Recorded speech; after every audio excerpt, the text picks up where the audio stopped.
Hola, ¿cómo estás? Mi nombre es Ángel Jara y te doy la bienvenida a un nuevo episodio de Jesús desde otra perspectiva. Un lugar donde nos encontramos para compartir nuestras experiencias con Jesús, para conocerlo cada día un poco más y para aprender a tener una buena comunión, una comunión profunda con nuestro Salvador. Hablando con uno de nuestros oyentes, preguntaba el otro día, ¿cómo podría ser yo para tener una relación con Jesús más profunda, más íntima? Me preguntaba. Y bueno, entonces decidí hoy tener un tiempito para hablar de eso. Pensando en todo esto, es que encontré una cita especialmente particular que habla sobre la humildad, sobre la importancia de ella y cómo adquirir la humildad, porque la humildad no es algo que yo diga, bueno, es importante ser humilde, voy a hacerlo entonces a partir de hoy. No, nosotros no podemos hacer eso porque nuestra naturaleza no es la humildad. Es totalmente lo contrario, es el orgullo, el egoísmo. Entonces encontré esta cita que quiero dejarles para que practiquen lo que aquí dice y podamos juntos llegar a ser humildes y llegar a poder ser transformados por Jesús. Miren, dice así, Primera de San Pedro, capítulo 5, versículo 5, dice así: venía hablando a los ancianos y en un momento les habla a los jóvenes y les dice, igualmente, jóvenes, estad sujetos a los ancianos, a los líderes de la iglesia, y todos sumisos unos con otros, revestidos de humildad. Porque Dios resiste a los soberbios y da gracia a los humildes. Y el versículo 6 tiene la clave para ser humilde, para llegar a ser humildes. Dice, humillaos pues bajo la mano poderosa de Dios, para que Él los exalte a su debido tiempo, y echad toda vuestra ansiedad sobre Él, porque Él tiene cuidado de vosotros. Para que Jesús nos cubra con su manto de humildad, debemos vivir en arrepentimiento de lo que somos, porque somos seres pecadores, y quebrantando nuestro corazón a sus pies todos los días, cada mañana que me despierto, reconocer que delante de Dios yo no soy nada, para que Él pueda hacer todo en mi corazón, para que cuando llegue el momento Él me llene de su espíritu, me cubra con su manto humildad y transforme mi carácter y me dé un nuevo corazón. Eso es un trabajo de todos los días, que cuando nos olvidamos estamos retrocediendo unos pasos para atrás.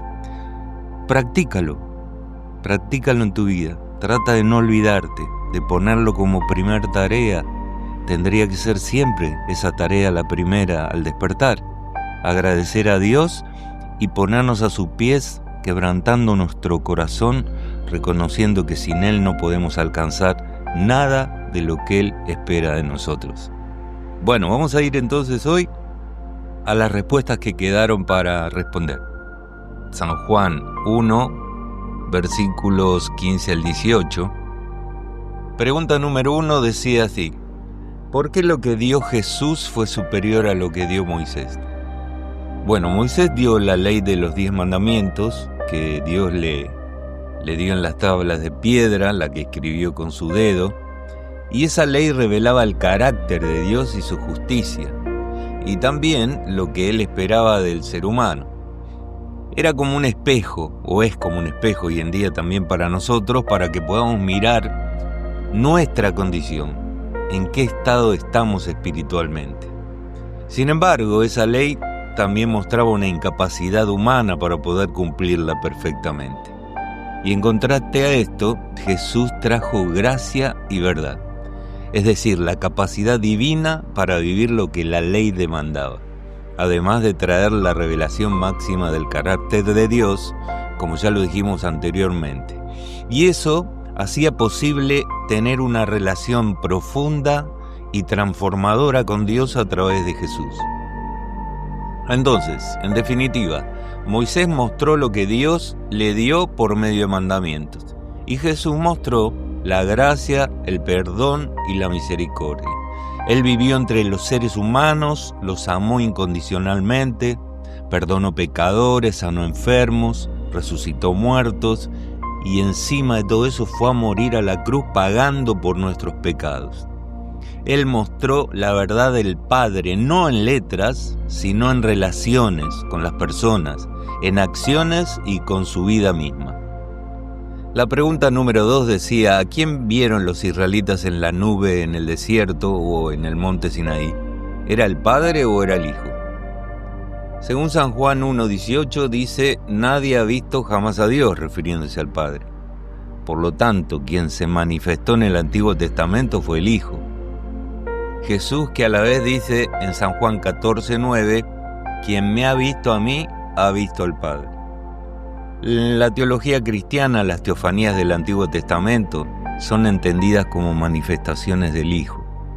Son momentos así como extraordinarios, como la nube, como la columna de fuego, como la zarza ardiente, etc. Son entendidas como manifestaciones de Jesús. Es Jesús quien siempre ha sido el revelador del Padre, incluso antes de su encarnación. Pregunta número 3. Dice: ¿quién es el único que da a conocer al Padre? Ya lo venimos hablando en episodios anteriores. El Hijo, el unigénito de Dios, es el único que ha dado a conocer al Padre. Juan 1:18. No hay otro medio por el cual el ser humano pueda conocer verdaderamente a Dios, ni llegar a Él, que no sea a través de Jesús. Jesús no solo habló acerca del Padre, sino que lo mostró con su vida, diciendo: el que me ha visto a mí, ha visto al Padre, en San Juan 14:9. La pregunta número 4. La pregunta número 4 nos decía: ¿es Jesús más bueno que el Padre? Porque pareciera que en el Viejo Testamento el Padre es el castigador, y en el Nuevo Testamento Jesús es el bueno que viene a calmar la furia del Padre. Hablamos un poquito de eso la otra vez. Jesús no es más bueno que el Padre porque es el mismo. De hecho, Jesús dijo: el Padre mismo os ama. La idea de que Jesús vino a calmar a un Padre enojado no concuerda con el testimonio que dio Jesús de sí mismo. Jesús revela el amor del Padre, la bondad, la compasión, la gracia, y el amor de Jesús son un reflejo exacto del corazón del Padre y de su carácter. La pregunta número 5 decía: ¿Jesús calma la ira del Padre o la nuestra hacia Él? ¿Por qué nos airamos con Dios? Bueno, este es un punto profundo, trae muchas discusiones, controversias. La visión de que Jesús calma la ira del Padre es una interpretación teológica occidental, una penal sustitutiva que no es real. Sin embargo, Juan presenta a Dios como el que toma la iniciativa del amor. En Juan 3:16 es la idea más clara. Esa es la única verdad, la que Jesús presentó. Más que calmar la ira del Padre, Jesús restableció la separación que había entre nosotros y el Padre, como lo encontramos en 2 Corintios capítulo 5:19. Nosotros nos enojamos con Dios por nuestra incomprensión de su carácter, o sea, en el caso que sucede eso, por experiencias de dolor, por creencias distorsionadas transmitidas incluso por las religiones a través de tradiciones y creencias erróneas. De hecho, el ser humano suele echarle la culpa a Dios de los actos de Satanás. ¿Cuántas veces habremos escuchado a las personas decir: si Dios es amor, ¿por qué sufren los chicos? ¿Por qué pasa esto? ¿Por qué pasa aquello? Si Dios es bueno, ¿por qué esta destrucción, esta calamidad? Bueno, son creencias erróneas de la gente porque no conoce realmente quién es Dios. Y de hecho que tampoco conoce quién es Jesús. La pregunta número 6 decía: ¿puede alguien que vea a Dios como un ser airado no reaccionar con ira contra un ser humano que nos hace algo o que comete un error contra nosotros? Y yo creo que es difícil, porque nuestra imagen de Dios es la que moldea nuestro carácter. Si pensamos que Dios es un ser severo, nosotros nos volvemos igual de duros con los demás, y hasta con nosotros mismos, que es lo peor. Esa sería una causa por la cual no podemos amarnos a nosotros mismos, y por ende, tampoco podemos amar al prójimo. Cuando vemos a Dios siendo compasivo, lleno de gracia y perdonando nuestros pecados, allí estamos dispuestos también nosotros a perdonar, a tenerle paciencia a los demás, a restaurar una relación en lugar de condenar al prójimo y a nosotros mismos también, ¿no es cierto? Personalmente, cuando alguien se equivoca, busco primero entender su historia, su actuar, como lo hacía Jesús, con la verdadera gracia que Jesús tenía para con todas las personas. La pregunta número 7 dice así: ¿Jesús intercede ante el Padre o ante nosotros? ¿Quién debe cambiar su visión? Y en realidad Jesús no intercede para convencer al Padre de perdonarnos, puesto que Él ya pagó por nosotros. Jesús ya pagó en la cruz. Él intercede para revelarnos al Padre, para mostrar que ya somos amados y perdonados, como está en Lucas 15, versículos 20 al 24. Somos nosotros los que necesitamos cambiar nuestra visión de Dios, para poder recibir así el perdón que ya fue otorgado en la cruz a través de la muerte de Jesús. Jesús nos dice: miren cómo es mi Padre, no se alejen por miedo, acérquense confiadamente. Pregunta número 8.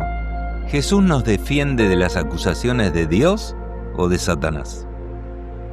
Jesús nos defiende de las acusaciones del enemigo, de Satanás, que en griego significa acusador.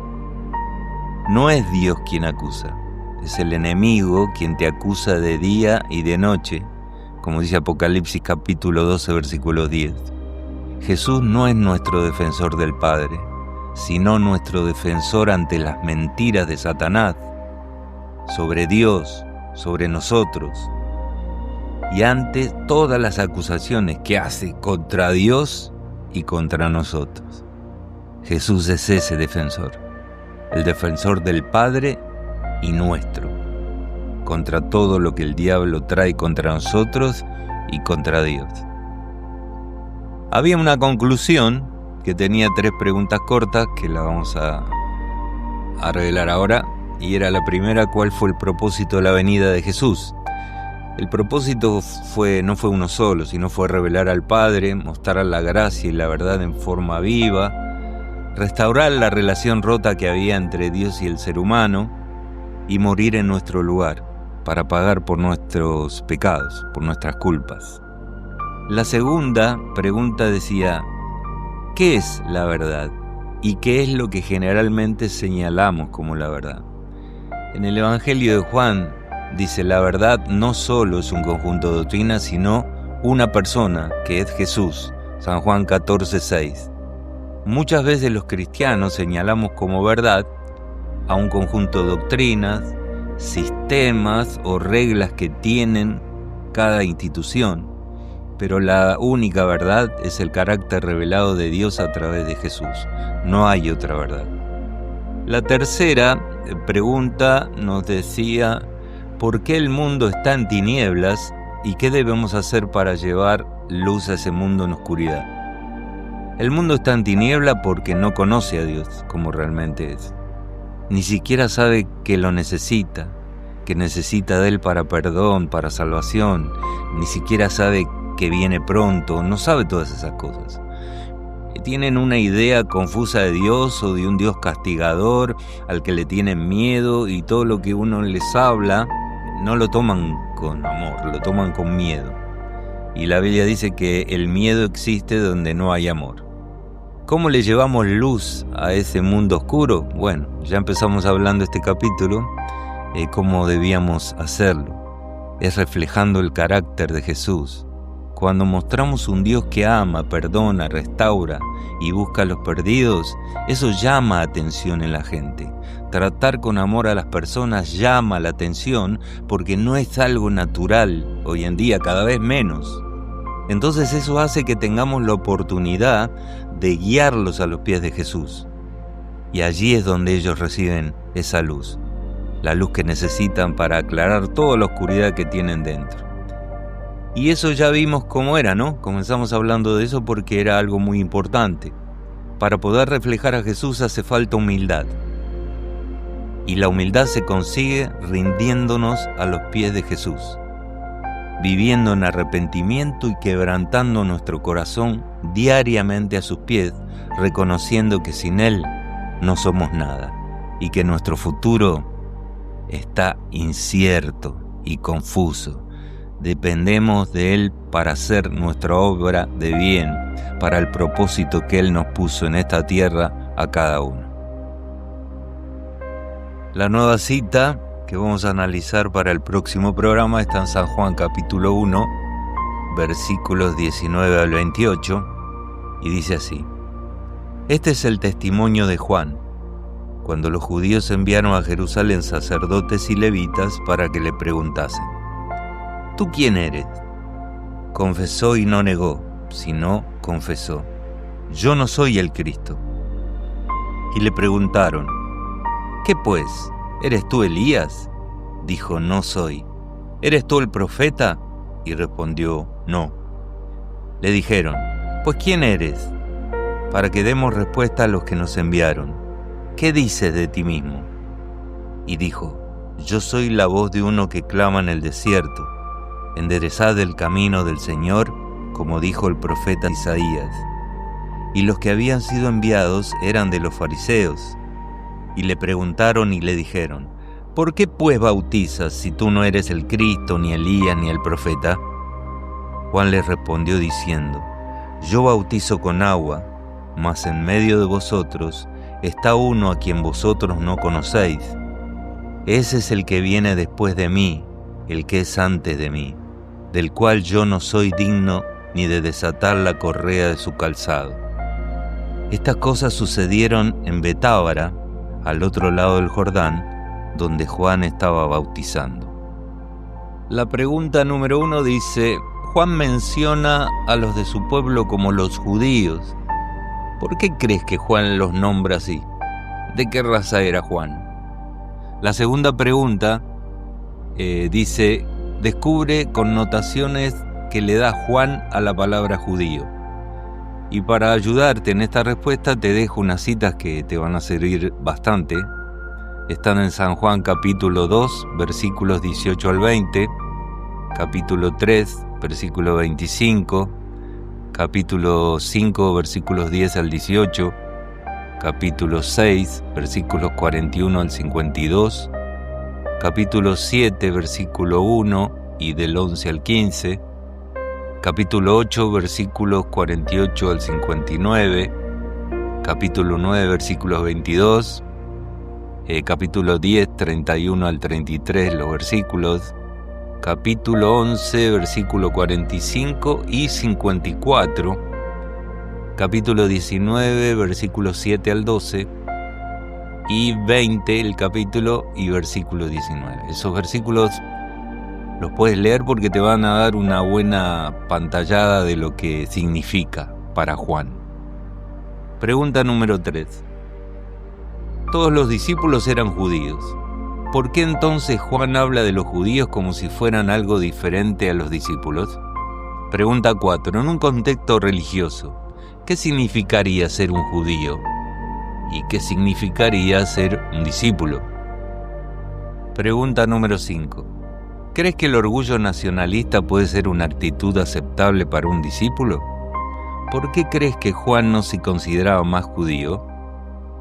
¿Crees que esto también se puede aplicar a las denominaciones religiosas de hoy en día? Pregunta número 6. ¿Podría haberse considerado Juan a sí mismo el Elías? Te dejo una ayuda para esta pregunta, para la número 6, en Mateo capítulo 17, versículos 10 al 13. La pregunta sigue con esta parte que dice: ¿por qué crees que Jesús lo vio de una manera y Juan se veía de otra? Tienes también una cita de ayuda para esta pregunta que está en Éxodo capítulo 3, versículos 7 al 12, y analiza también cómo veía Dios a Moisés y cómo se veía Moisés a sí mismo. Es una buena historia para encontrar esa respuesta. La pregunta número 7 dice, ¿la confirmación de tu llamado se basa en lo que Dios te dice y quiere de ti o en cómo tú te ves a ti mismo? Pregunta número 8. ¿De qué manera la visión que tienes de ti mismo está siendo un impedimento para que sigas el llamado que Dios te está haciendo hoy? Pregunta número 9. ¿Dónde descubrió Juan su misión? ¿Y cómo puedes tú descubrir la tuya? Para una ayuda tienes para leer Isaías capítulo 40, versículos 1 al 11.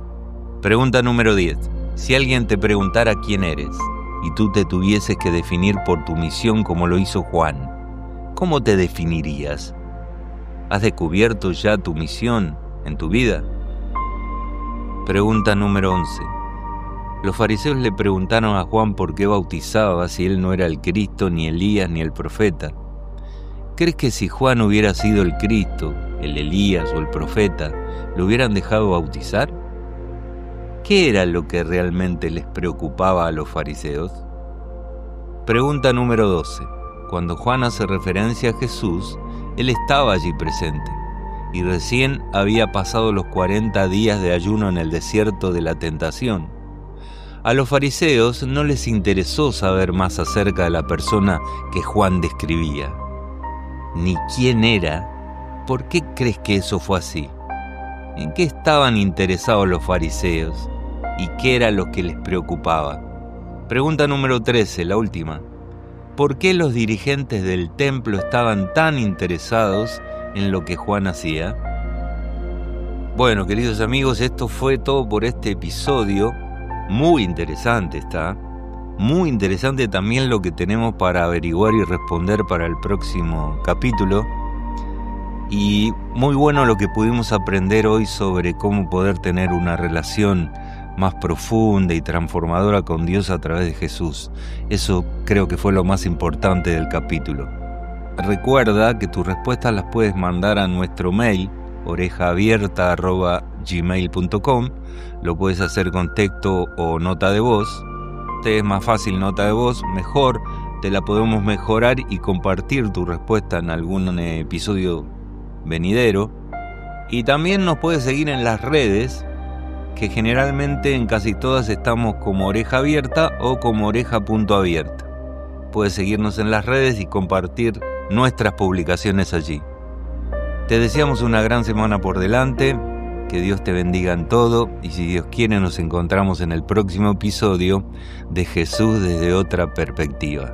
Hasta pronto, nos vemos, chao.